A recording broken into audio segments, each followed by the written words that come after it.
Thanks for staying with us. Nevada has one of the worst business climates in the nation. That's according to a survey reported by CNBC. Nevada ranks 45th in the nation. Alaska led the list of the worst states to do business. The survey considered three variables: the cost of doing business, the workforce, and the economy.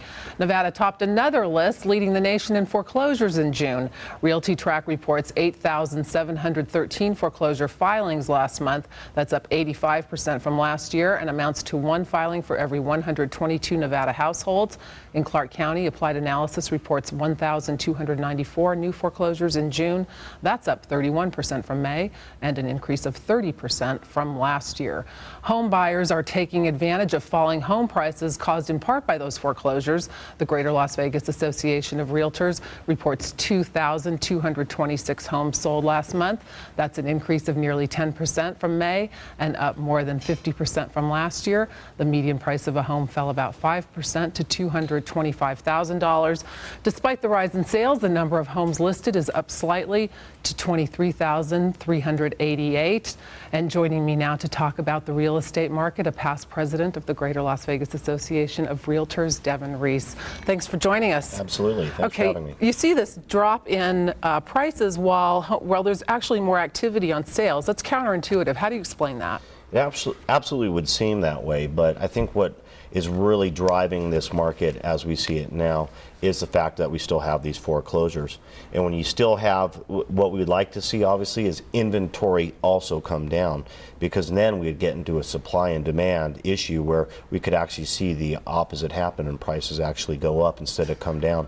But as long as we continue to get these foreclosures still continuing to come on the market, then yeah, that's going to keep that at bay for the time being. So then we have to say we're really not close to the bottom.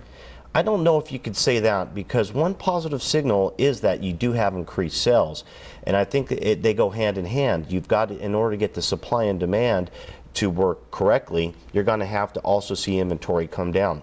So it seems like we have part of the equation, but we don't have all of the equation. And when they actually start to work together, then I'd say, yeah, definitely we're moving towards the upside. Are the people who want to buy homes, are they able to get mortgages now?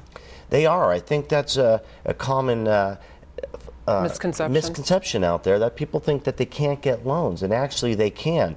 Unlike the type of loans that they may have been able to get before, yeah, you're going to have a couple of things: credit and money.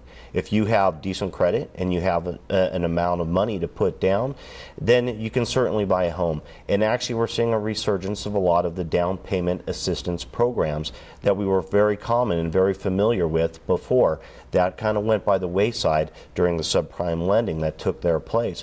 But now we're actually moving back to seeing those programs becoming readily available again and people being able to buy a home. We've been reporting that some of the high-rise condo projects are having trouble. The people who put money down 2-3 years ago are having trouble finding mortgage products now as they go to close. What kind of impact do you think that's going to have on the market? Well, certainly it goes back to that supply and demand. If people can't close, then we keep that inventory of product on the market. So we definitely want to make sure there are products available for people out there and keep them readily available. That's allow a high-end people the inventory, opportunity. though, isn't it? It's definitely a high-end inventory, but there are plenty of people that can afford that.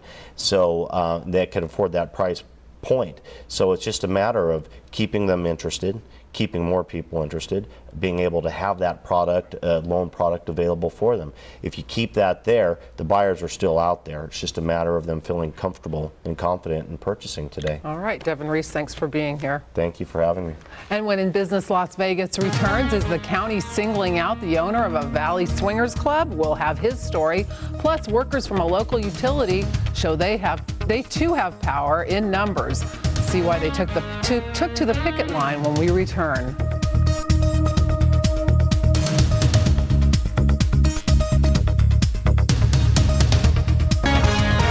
You're watching In Business Las Vegas with Jeff Gillen, a program presented in partnership with the Las Vegas Sun, Cox Communications, and KLAS TV.